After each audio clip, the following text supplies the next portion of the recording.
Jimi Hendrix walked into Harlem's biggest record store in 1967 and asked for his own album. The owner looked at him and said, "We don't sell that white boy music here." What Jimi said next destroyed the store forever. It was August 1967, and Jimi Hendrix was walking through Harlem for the first time in over a year. He'd just returned from London, where the Jimi Hendrix Experience had released Are You Experienced? The album was climbing charts in England, but here in America, especially in Harlem where he'd learned to play, Jimi was still largely unknown. He was dressed in his signature style, colorful silk shirt, tight pants, and headband keeping his afro in place. His look had evolved in London's psychedelic scene, but walking these familiar streets, he felt disconnected from the community that shaped his musical education. Jimi had heard his album was getting airplay on progressive New York stations, and he wanted to see if Harlem record stores were carrying it. More importantly, he wanted to gauge his community's reaction to his new sound. He'd spent years playing backup for R&B acts like Little Richard and the Isley Brothers, but this fusion of blues, rock, and psychedelia was entirely different. The first store was Murphy's Records on 125th Street. Owner Robert Murphy had known Jimi when he was still Jimi, playing guitar for other people's hits. "Well, if it isn't Jimi Hendrix," Murphy said coldly. "Heard you been in England playing that rock and roll music." "Yeah, Mr. Murphy. Actually, I was wondering if you might have my new album, Are You Experienced?" Murphy's expression hardened. "Son, I sell music for black people by black people. That psychedelic nonsense ain't our music. That's white folks' music." "But it's still me playing. Still the blues at heart, just expanded." "Expanded? Boy, you took the blues and turned it into something our people don't recognize. You went to England and let white folks change you." Jimi tried 2 more shops with similar results, polite but firm rejections. "That's not our sound. Our customers don't want that.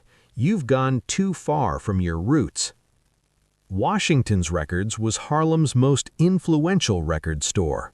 Owner Marcus Washington was a heavyweight in the music scene, a tastemaker whose approval could make or break careers in Black America. Marcus was in his 50s with graying hair and commanding presence. He'd built his business from nothing in the 1940s, and by 1967 he employed 15 people with customers from all 5 boroughs. When Jimi entered that August afternoon, the store buzzed with energy, packed with young black customers browsing soul and R&B releases. The sound system played Aretha Franklin's Respect. This was the heartbeat of black music in New York. Marcus was discussing Motown releases when he saw Jimi. The conversation stopped, the area quieting. "Look who's back from his European vacation. Jimi Hendrix, right? Though I hear you go by Jimi now." Marcus's tone wasn't hostile, but it wasn't friendly. It was the tone of someone who'd already made up his mind. "Yes, sir, Mr. Washington. Good to see you again." "So tell me, Jimi, what brings you back to Harlem?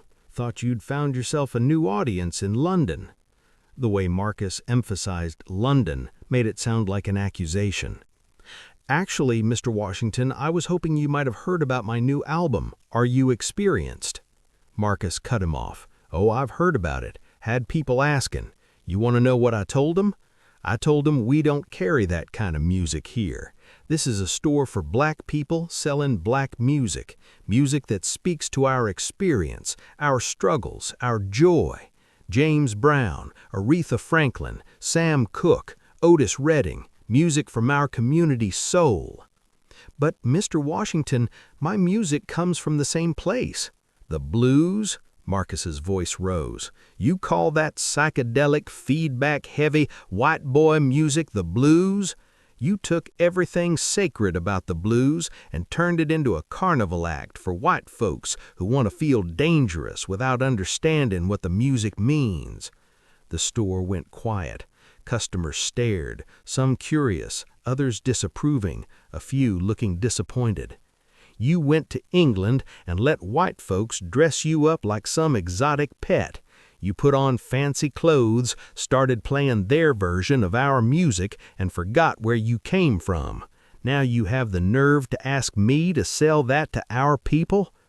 That's not fair, Jimi said, stronger now. I didn't forget anything. I'm still the same person who learned from the masters you respect.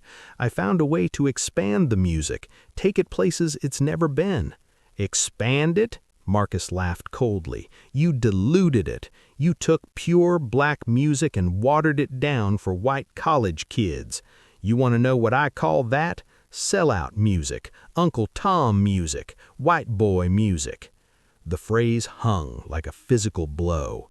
In Harlem, 1967, during the Civil Rights Movement, when black identity meant everything, there was no more damning accusation. You're talented enough to have been one of the great ones, up there with Buddy Guy, Albert King, the real blues masters. Instead, you chose to be a novelty act for people who will never understand what this music means. Jimi stood there for a moment, processing the attack.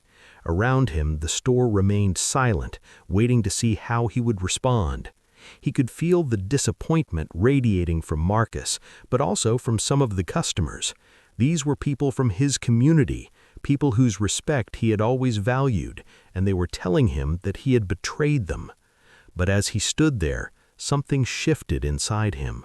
The hurt and disappointment began to transform into something else: clarity, determination, and a quiet kind of anger that came not from hatred, but from the certainty that he was being judged unfairly. When Jimi spoke, his voice was calm, but it carried through the store with absolute clarity. I am black. 3 words, simple, direct, undeniable. I am black, he repeated, and this time his voice was stronger. I was born black, in Seattle. I grew up black in a world that didn't want black children to dream too big. I learned to play guitar because black musicians like Muddy Waters and B.B. King showed me that the guitar could be a voice for pain and hope and everything in between. The store remained silent, but the quality of the silence had changed. People were listening now, not just watching. I played backup for Little Richard when I was barely out of my teens, and I learned about showmanship and excitement and how to make people feel something with music. I played the Chitlin circuit for years, earning respect from musicians who didn't care what color my skin was as long as I could make that guitar sing. Jimi's voice was getting stronger, more confident. And when I went to London, I didn't go there to become white. I went there because it was the only place in the world where people were willing to let me be all of who I am as a musician, not just the blues part, not just the R&B part, all of it. He looked directly at Marcus Washington. You want to know what my music is? My music is me taking everything I learned from every black musician who ever inspired me and adding everything I learned from every other musician who ever inspired me and creating something new, something that never existed before, something that could only come from someone who lived my exact life with my exact experiences in my exact skin. Marcus opened his mouth to respond, but Jimi continued. You call it white boy music because white people like it, but black people like it too when they get a chance to hear it. And even if they didn't, even if every black person in America decided they hated my music, that wouldn't make me any less black. It would just mean I was a black man making music that black people didn't like, which is my right as a black man. The store was still silent, but Jimi could see that his words were having an impact. Some faces had shifted from disapproval to consideration. Others looked uncomfortable, as if they were being forced to think about something they'd preferred to keep simple. I didn't come back here to sell out my community. I came back here hoping my community would be proud that one of their own had gone out into the world and created something beautiful and new, something that made people feel joy and excitement and wonder. something that showed the world what black creativity could look like when it was allowed to run free. He paused, looking around the store at the faces watching him. But if you can't see that, if all you can see is someone who's betraying his race by refusing to stay in the box you think he belongs in, then maybe the problem isn't with my music. Maybe the problem is with the box. Marcus Washington stared at Jimi for a long moment. When he spoke, his voice was quieter, but no less firm. "Son, you can philosophize all you want about boxes and creativity and expanding music, but at the end of the day, I got a business to run, and my customers expect certain things from me.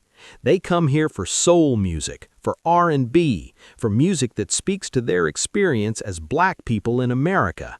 And your music, no matter how you want to dress it up, ain't that." "Fine," Jimi said simply, "but don't call it white boy music. Call it music you don't want to sell. There's a difference." With that, Jimi turned and walked out of Washington's Records. Behind him, the store remained silent for several moments before conversations gradually resumed. But the conversations were different now.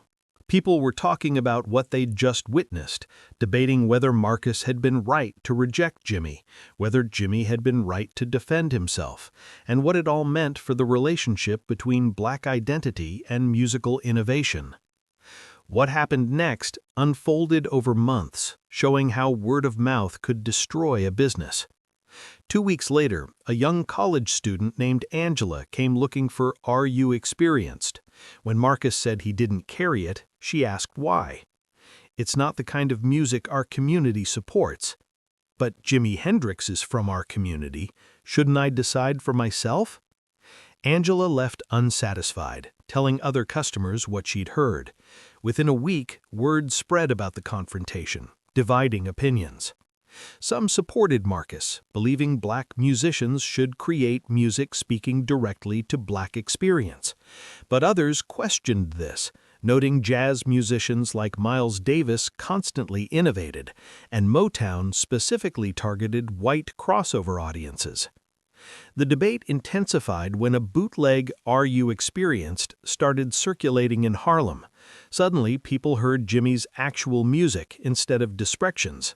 Many were surprised. It was experimental but undeniably powerful. Jimi's guitar work was unprecedented, simultaneously aggressive and lyrical, rooted in blues but exploring new sonic territories. As more people heard the music, community conversation shifted. Marcus found himself defending a stance increasing numbers questioned. In October 1967, Jimi returned for New York concerts at the Fillmore East. Word spread through Harlem, and significant numbers of black music fans attended. The concerts were revelations. Jimi's live performance was transcendent, his audience more diverse than expected, white college students, but also significant black fans from Harlem. After the shows, Harlem buzzed with excitement. Attendees described Jimi's performance in religious terms, talking about how he made his guitar sing and scream, launching familiar blues progressions into outer space. Marcus tried maintaining his position, but customers asked daily about Jimi Hendrix albums. Other store owners started carrying "Are You Experienced?" selling copies while Marcus lost business. The final blow came in November during Jimi's radio interview with respected DJ Roosevelt Williams. When asked about black community criticism, Jimi responded thoughtfully, "I understand why some people feel this way. There's pressure on black artists to represent the community specifically. But black creativity is bigger than any one sound. We've given the world jazz, blues, gospel, soul, R&B. Why limit ourselves now?" The interview reached large audiences. By December, demand for Jimi's music in Harlem was undeniable.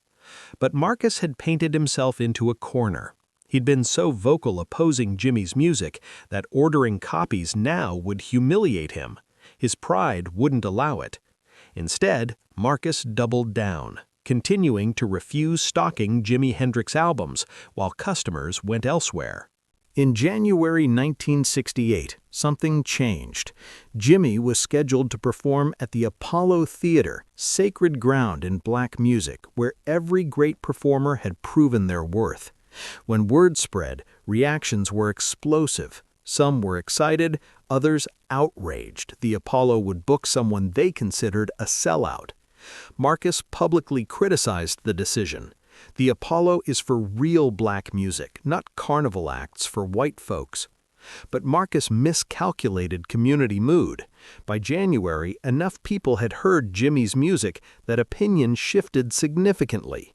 When Marcus criticized the Apollo booking, backlash was swift.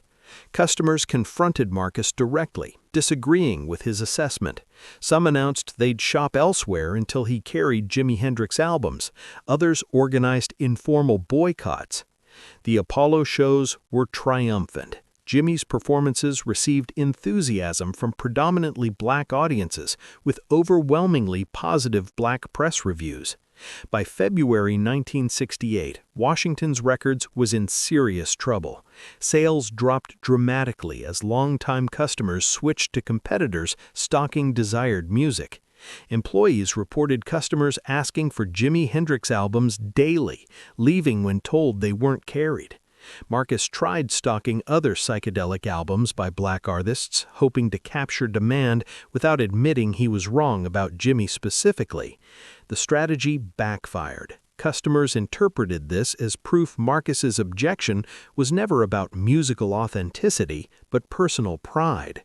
The end came March 1968. Marcus Washington, facing mounting debts and declining revenues, was forced to close Washington's Records. The 20-year institution was gone. The empty storefront became a symbol of refusing to adapt. Other record store owners took note, and Are You Experienced appeared in shops throughout Harlem. When Jimi's second album was released, it was widely available from day one. Marcus's story became Harlem folklore, a cautionary tale about keeping open minds and listening to customers. It was also Jimi's vindication, proving his music could find audience in the community that initially rejected him. Most importantly, it symbolized a larger cultural shift in Black America during the late 1960s. Young Black Americans increasingly rejected limitations on creativity and self-expression. Jimi became a symbol of that freedom, a black man who refused confinement by others' expectations of what black music should sound like. If this incredible story of identity, authenticity, and the courage to stand up for your artistic vision moved you, make sure to subscribe and hit that notification bell for more amazing true stories about music's greatest legends. Have you ever faced criticism for being different from what others expected? Share your story in the comments below. And remember to give this video a thumbs up if it resonated with your own journey of self-discovery.